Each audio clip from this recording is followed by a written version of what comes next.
Probably the most popular investment right now is the qualified plan, the SEPs, the IRAs, the GIOs, the 401ks. Most so-called financial people, accountants, people that run businesses think that you should maximize your qualified plan, and that's the first thing you should do.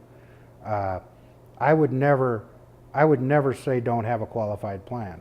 I have some money in a 401k myself. But it was the last investment I ever made.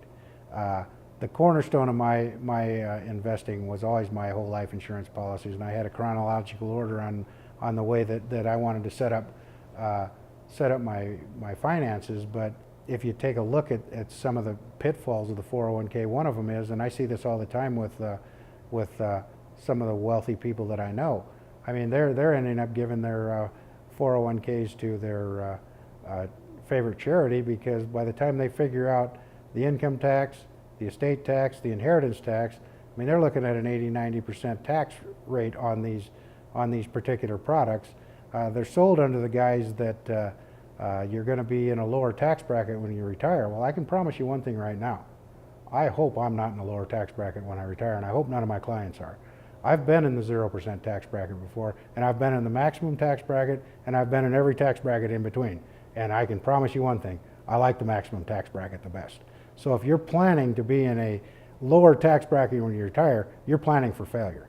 And that, to me, that makes no sense. I mean, are tax rates going to go up or down? I don't know. I mean, I would find it hard to believe with the fiscal situation of the country that tax rates are going to go down, but I'm not going to predict interest rates, and I'm not going to predict tax rates. But what I can tell you is the world does not stand still, and the world will change. I remember when my wife and I first bought our first house, which would have probably been around 1990, give or take a couple of years. And we were able to secure a 30-year mortgage for 9.75% fixed. And we ran to that mortgage broker as fast as we could run to lock that loan in, because we didn't ever think there was any possibility that rates could ever go below that, and that they had to go back up. I mean, a year earlier they were 14-15% for a mortgage. Now, if you'd have told us or anybody else at that time that interest rates were going to be 3.5, 3.25 on a 30-year loan, 30 years down the road, I mean, I'd have dropped you off in an insane asylum. There was just no way that could ever happen.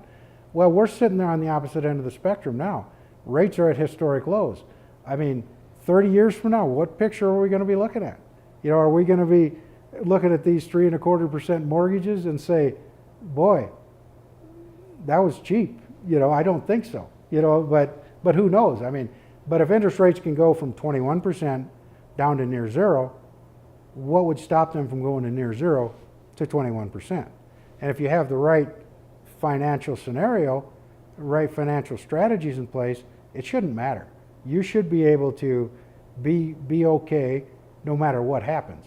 And if you're not okay, if you're not okay if the stock market doesn't give you the returns that you thought you were going to get, if you're not okay if tax rates go higher than you thought that they were going to go, then you need a different plan.